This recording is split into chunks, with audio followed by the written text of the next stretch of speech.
Moral of the story, don't ever say anything important, at least on your cell phone. But what are the larger political implications of this debate, with the Prime Minister ruling out the need for a parliamentary probe into the allegations made in Outlook magazine and now made by a united opposition?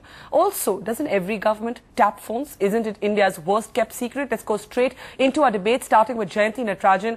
Jayanti, the government denies that it's tapping phones, but it doesn't really offer evidence as to how this claim should stand up. So to that extent, it commits in a sense the same gap in narrative that some would say the Outlook story has. It doesn't fully prove that government agencies are not invading the right to privacy.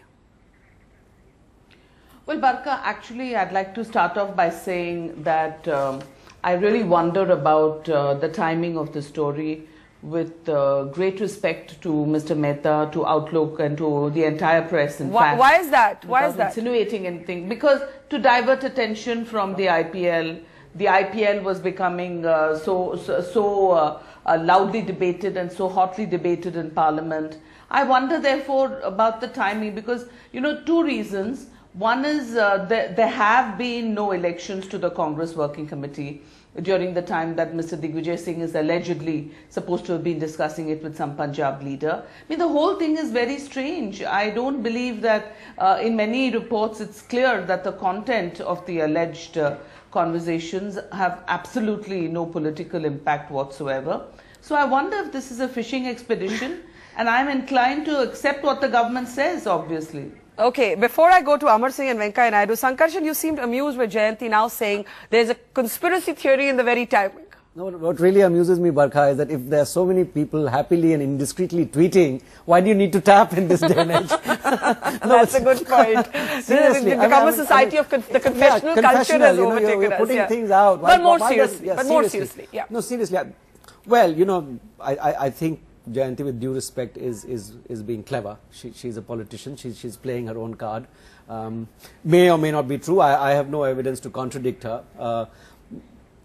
But, you know, the story per se doesn't seem very sort of, you know, earth-shattering to me. This has been happening over decades. It's a reality that we live with grudgingly. So you're saying essentially everybody taps phones. I do believe that. I do believe that people who say we don't tap phones, and the state has sometimes reasons to tap phones for national security, for tracking corruption. Well, not for this kind of espionage, but we know our sort of spy agencies, you know, tap political opponents, faction leaders in their own parties. This has been happening since, you know, days when no technology was available. But that doesn't mean it should be happening. No, surely. of course not. I'm not justifying it. I'm just saying that it's an uncomfortable reality we live with. I'm not saying it should happen. It should happen in some cases, but you know, you can't be spying on people. Invasion of privacy is something I will never agree with.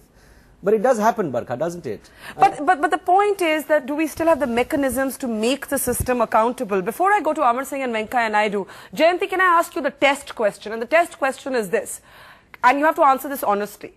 Have you never said, while using your cell phone, under this dispensation, which is your party's government, let's not have this conversation on the phone? No, Barka, I've never said it. Come on, Jayanti, I don't believe that. I want to reiterate at this point. Yeah. No, I want to reiterate at this point that it is absolutely vital that we protect, you know, privacy of the individuals, and that there's no violation of privacy. We do believe in it. I don't want to sound cynical when I said that this could be something to divert attention. The Home Minister has said he's going to look into it. Let him look into it. But I'm absolutely sure that this government would not have done it.